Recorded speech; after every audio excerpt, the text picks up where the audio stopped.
Halo Sobat RTD, kembali lagi di RTD Channel. Salam rileks, tenang, damai. Rahayu Sagung Dumadi. Saya berdoa agar kita semua serta orang-orang yang ada di sekitar kita makin mudah masuk pada kesadaran jiwa tenang, makin lama berada pada kesadaran jiwa tenang, sehingga pada kesadaran jiwa tenang kita semua serta orang-orang yang ada di sekitar kita bisa merasakan kedamaian, kebahagiaan yang sejati, serta makin mudah juga sadar bahwa saat ini pun kita sudah sangat sejahtera. Sobat RTD, terima kasih buat Sobat RTD yang sudah rutin menonton video-video yang ada di RTD Channel dan sudah rutin juga berbagi video yang ada di RTD Channel kepada orang-orang yang ada di sekitarnya, sehingga orang-orang yang ada di sekitarnya teringat kembali, termotivasi lagi untuk selalu berada pada kesadaran jiwa tenang apapun kondisi yang sedang dihadapi. Nah Sobat RTD, kali ini saya ingin membahas, ingin cerita mengenai sebuah ilmu yang sering sekali ditunjukkan oleh orang-orang suci, raja-raja, sultan-sultan yang luar biasa, terutama ya bisa juga ada yang di Nusantara, ada yang di luar sana. Orang-orang yang bagi saya itu kualitas spiritualnya luar biasa. Ketika mereka berkata atau kata mereka, ucapan mereka ini sering disebut sebagai sabda.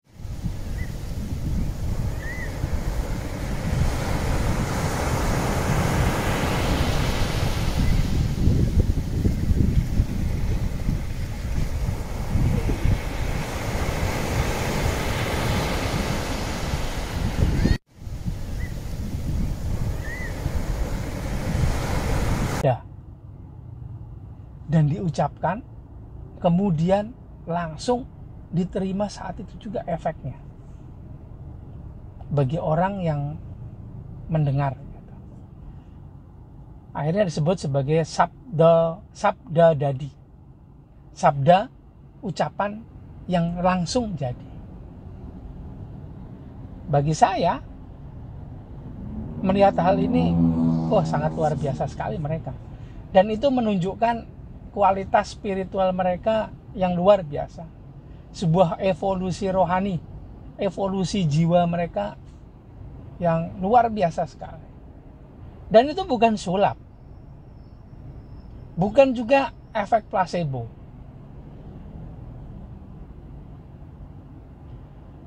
Itu juga ditunjukkan, mereka tunjukkan ketika saat itu belum ada pesulap merah yang membongkar tips dan trik. Nggak ada juga yang belum saat itu populer mengenai tentang ilmu NLP, ilmu mengenai pemrograman pikiran. Belum populer, bahkan belum ada mungkin di tahun-tahun itu. Yang mendengar si sabdanya orang-orang suci atau raja-raja ini bisa langsung merasakan efeknya, baik itu efek pada diri ataupun efek pada lingkungan sekitar.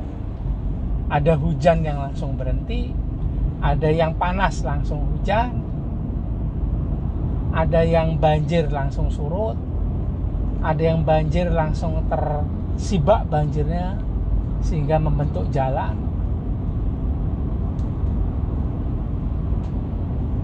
Dan segala macam lagi. Buat saya pribadi ini adalah sebuah cerita tentang evolusi kualitas rohani, roh atau jiwa mereka yang luar biasa.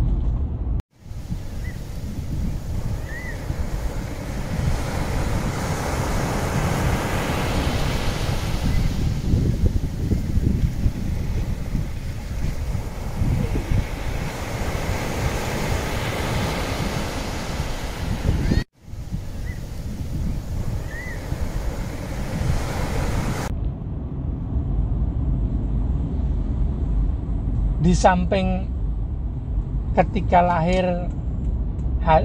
hadir di bumi mereka sudah memiliki kualitas roh yang atau kualitas jiwa yang luar biasa, tapi itu juga memperlihatkan bagaimana cara mereka melatih diri, bagaimana mereka melatih dirinya sendiri untuk bisa siap ada dalam kondisi itu. Kita nggak tahu bagaimana kualitas latihan mereka. Yang kita tahu adalah saat itu. Nah, di saat itu mereka bisa bersabda dan sabdanya itu langsung jadi. Ibaratnya ilmu kun fayakun, wah langsung jadi. Ada yang bilang mereka ini dukun. Saya bilang mereka ini dukun. Ya, karena mereka doa dan langsung kun. Doa yang bisa langsung jadi. Gitu. Langsung wujud. Dukun. Doa plus kun. Kalau sekarang dibilang dukun, ntar lawannya surat merah ya. Dibongkar tips dan triknya. Lebih kepada hal-hal yang sifatnya supranatural. Tapi kalau dulu enggak, itu hal-hal yang sifatnya spiritual. Karena para dukun ini adalah orang yang bisa berdoa dengan kualitas kesadaran yang baik, sehingga doanya itu bisa lebih cepat dikabulkan atau terwujud dibandingkan orang kebanyakan. Disebut sebagai dukun akhirnya. Nah, kita nggak melihat mereka ini bagaimana cara mereka ini berlatih. Orang yang bisa menunjukkan ilmu sabda dadi ini.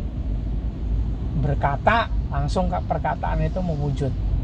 Kita nggak pernah lihat, tapi yang kita lihat itu adalah hari-hanya atau saat itu ketika mereka sedang berdoa atau bersabda. Dan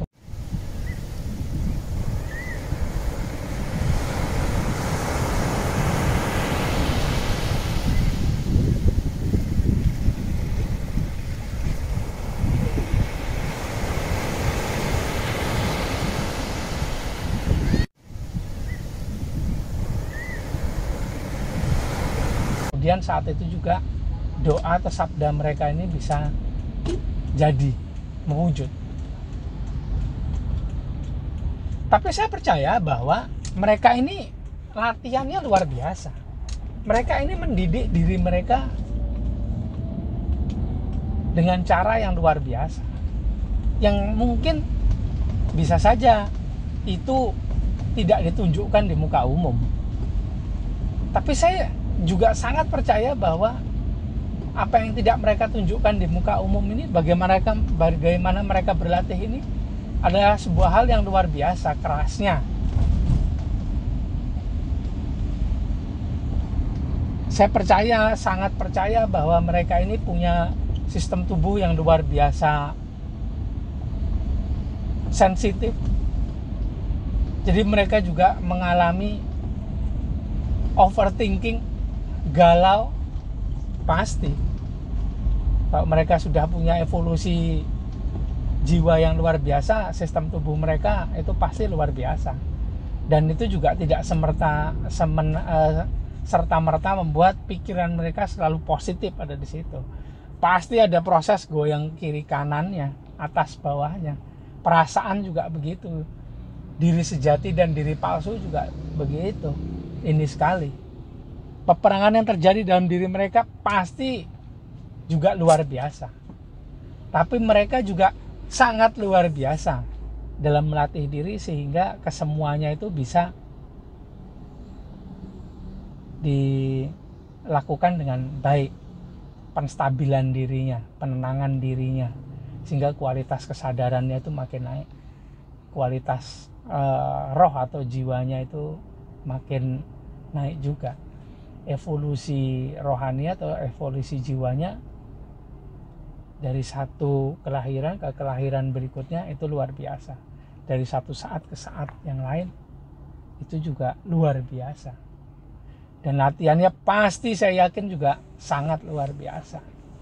Kita aja yang nggak lihat gitu.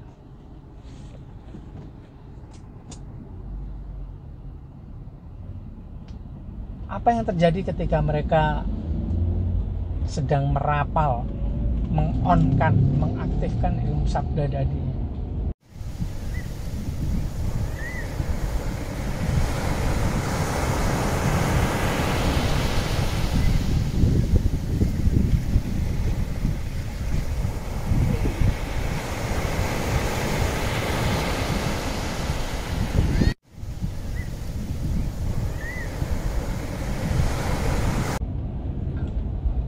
Ada yang dilakukan dalam kondisi sadar sepenuhnya, ada yang tidak sadar.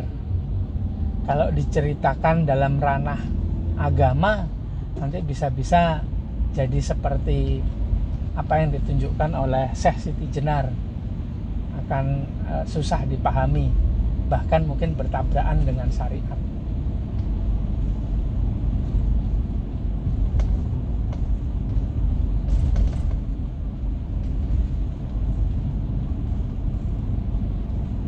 Syekh Siti Jenar, apa yang terjadi pada dirinya buat saya pribadi itu adalah sebuah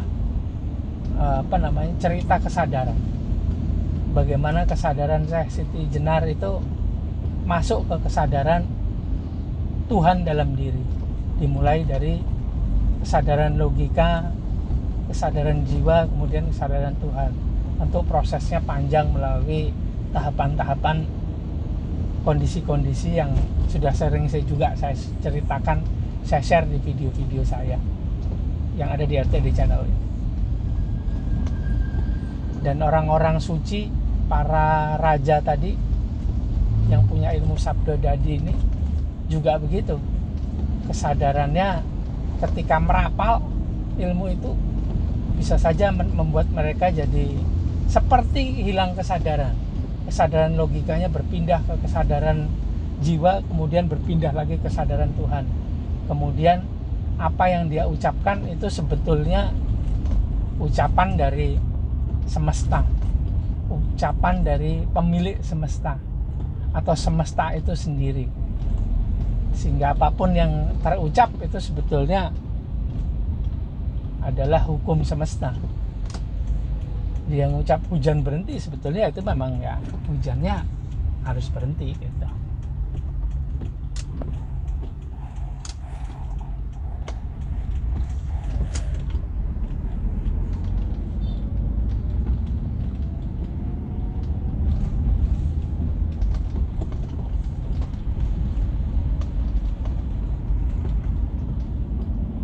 Inilah yang terjadi pada orang-orang tersebut.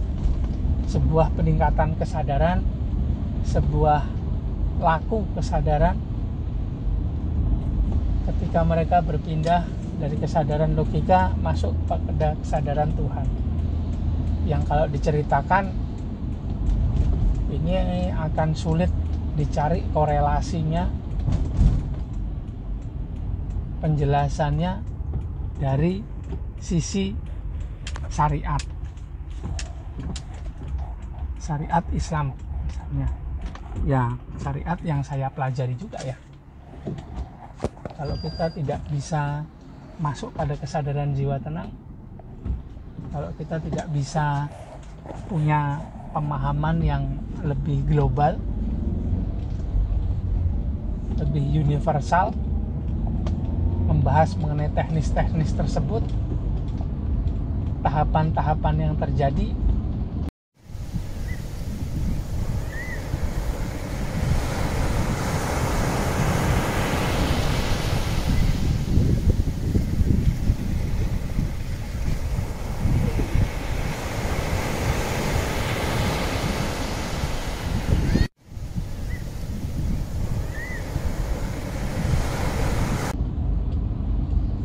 akan jauh sekali, bahkan bertabrakan.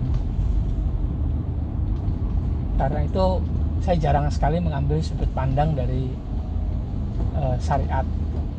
Pertama karena memang saya tidak punya ilmunya. Yang kedua karena rentan sekali untuk jadi sumber perdebatan, karena memang lebar sekali, luas sekali zonanya untuk diskusi di situ. Ya, pertama karena nggak punya ilmunya, mending saya tidak sharing mengenai soal itu ya. Sharing saya ini lebih banyak sharing berdasarkan apa yang saya alami sehari-hari, bagaimana pengalaman saya dan apa yang saya dapatkan, pemahaman yang saya dapatkan ketika saya menjalankan program-program saya. Misalnya program terapi pembersihan energi negatif jarak jauh, program pengaktifan kesadaran positif, atau program 3 workshop private energi spiritual Nusantara, yang kesemuanya sebenarnya bermuara dari sebuah ilmu yang saya pelajari baru di tahun 2010 sampai sekarang ini. Jadi semua sudut pandangnya berasal dari situ, dari ilmu itu, ilmu energi spiritual Nusantara,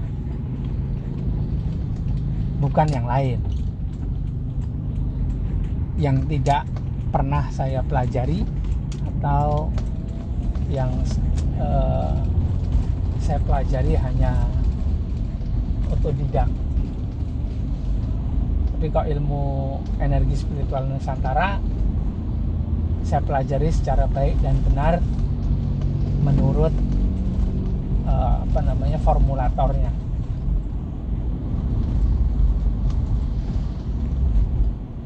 Kembali lagi ke soal kesadaran dan sabda tadi. Ketika kita masuk pada kesadaran jiwa tenang, itu kita bisa mengamati apapun yang ada. Bahkan ketika tenang pun, kita sekali-sekali bila beruntung itu diberikan kesempatan untuk mengamati kemunculan dari informasi yang berasal dari dalam diri kita sendiri, dari kedalaman diri kita, dari tempat yang paling dalam yang ada di dalam diri kita, yang paling murni, yang paling inti, yaitu bagian ruh atau percikan cahaya Tuhan di dalam diri. Nah, bagian percikan cahaya Tuhan di dalam diri ini adalah sebuah bagian yang sering juga disebut sebagai ruh yang diberikan langsung oleh Tuhan kepada kita. Isinya adalah energi kehidupan yang membawa sifat-sifat Tuhan juga, yang membawa informasi-informasi yang berasal dari Tuhan juga. Nah, jika kita bisa terhubung ke situ, itu sebenarnya membuat kita juga terhubung kepada Tuhan, membuat kita juga terhubung dengan semesta ini.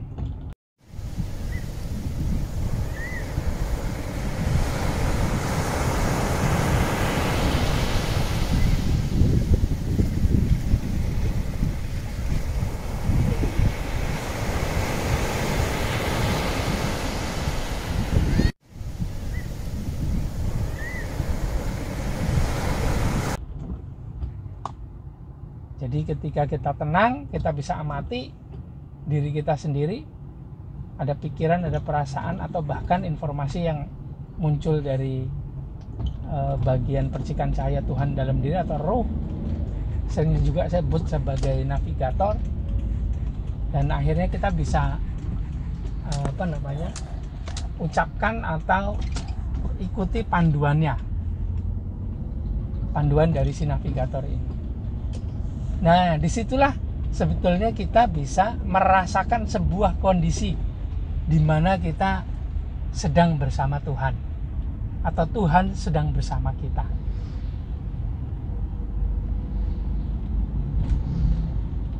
Kalaupun ada pesan untuk orang lain yang harus kita ucapkan,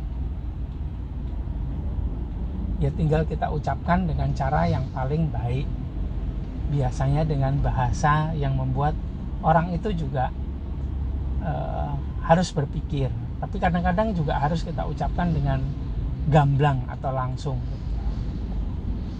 Nah, bila kita punya kualitas jiwa yang luar biasa, maka bisa jadi apa yang kita ucapkan itu bisa efeknya luar biasa, apalagi bila sedang bersama Tuhan tadi.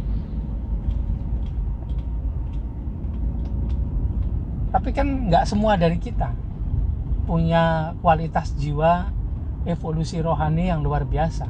Saya pun ya hanya biasa-biasa saja. Nah, tapi kalau orang-orang yang tadi saya ucapkan, saya ceritakan itu, para raja, para suci itu kan kualitasnya sudah luar biasa. Evolusi rohaninya udah luar biasa. Karena itulah mereka bisa membuat efek yang luar biasa bagi si pendengar ataupun orang-orang yang ada di sekitarnya ataupun alam semesta di mana mereka berada saat itu, di mana tempat mereka berada saat itu. Gitu aja deh sharing saya lanjutkan nanti di video yang lain mengenai kesadaran ini. Saya mohon maaf ya kalau ceritanya nggak begitu lengkap, nggak begitu komplit, atau bahkan kepanjangan. Maaf juga kalau ada salah ucap, salah kata di video ini. Saya ucapkan terima kasih yang udah nonton dari tadi sampai sekarang, sudah mulai berbagi video-video yang ada di RTD Channel pada sekitarnya. Terima kasih ya. Saya ingatkan sekali lagi, please like, comment, subscribe, dan share video-video yang ada di RTD Channel, sehingga RTD Channel ini makin bisa berkembang, orang-orang yang ada di sekitar kita, dan kita juga bisa merasakan kondisi yang lebih tenang pada setiap situasi yang sedang kita alami saat ini. Itu aja ya. Terima kasih udah nonton videonya. Ketemu lagi di video selanjutnya. Salam rileks, tenang, damai. Rahayu Sagung Dumadi.